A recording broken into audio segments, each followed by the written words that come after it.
আমি এবং স্বরাষ্ট্রমন্ত্রী এক বিল্ডিংয়ে থাকি, আমি নিচে উনি উপরে। ওনার সাথে আমার কথা হয়েছে, আইনমন্ত্রীর সাথে কথা হয়েছে। হেফাজতের নেতাকর্মীদের নামে যে সমস্ত মিথ্যা মামলা থানায় আছে, ইনশাআল্লাহ আমরা ক্ষমতায় থাকতে সমস্ত মামলা প্রত্যাহার করে নেব। এদেশের মানুষের দাবির প্রেক্ষিতে আমি 1,09,500 টাকা হজের খরচ কমিয়েছি।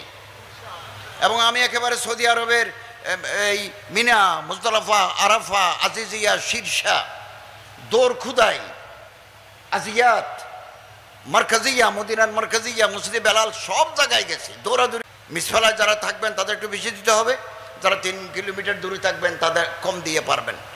এবং আমি সৌদি মন্ত্রীকে বলেছি যে পানির জাহাজও আমরা পাঠাতে চাই। তিনি বলেন সৌদি আরব কর্তৃপক্ষের আপত্তি নাই, তবে পোর্ট অথরিটির সাথে আমরা আলাপ করব। বাংলাদেশে এসে আমরা বড় কোম্পানিকে ডাকছি যে পানির জাহাজে আমাদের হাজি নেন। তারা বলে এত বড় জাহাজ আমাদের নাই।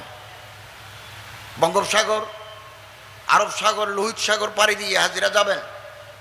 6,000 হাজি আমরা প্রাথমিকভাবে পাঠাতে চাই পানির জাহাজে। বিমানের খরচের চাইতে 40% কম, কিন্তু জাহাজ নাই। এই জাহাজ আনতে 1,000 কোটি টাকা লাগবে। আমি আপনাদের মানুষ, অতীতেও ছিলাম, এখনো আছি, আগামীকালও থাকবো। ক্ষমতা কি জিনিস, কয় দিনের? আল্লাহ ইচ্ছা করলে দেন, আল্লাহ ইচ্ছা করলে তুলে নেন। এই বর্তমান 21 জনে আমরা দেশ চালাই। একমাত্র আলেম আমি, অন্যরা বড় বড় এক্সপার্ট, বিভিন্ন ফিল্ডের বড় বড় স্কলার এক্সপার্টরা আছেন, তারা দেশ চালাচ্ছেন। আসুন না একটা নতুন স্বপ্ন দেখি, যে স্বপ্ন আমারে ঘুমাতে দেয় না। সেই স্বপ্ন হচ্ছে পার্লামেন্টে, জাতীয় সংসদে 20-30 জন আলেম পাঠান। আসুন না জনগণের কাছে যাই। জনগণ তো আমাদের মহব্বত করে, আমাদের কথা শুনে। এই হাটাজারি পার্বতী স্কুলের মাঠে কথা শোনার জন্য লক্ষ লক্ষ মানুষ আসছে, আপনার কথা শোনার জন্য আসবে।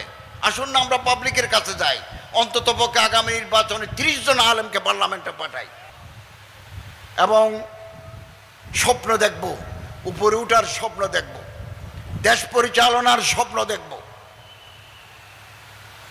উপজেলা পরিষদ চালানোর স্বপ্ন দেখব, জেলা পরিষদ চালানোর স্বপ্ন দেখব। ওয়ামান ইয়াতাহাইয়াব সুউদাল জিবাল ইয়াইশু আবাদাদ দাহারি বাইনাল হুফরি। উপরে উঠতে, পাহাড়ের চূড়ায় দেখে যারা ভয় পায়, তারা চিরকাল গর্তের ভিতরে থাকে।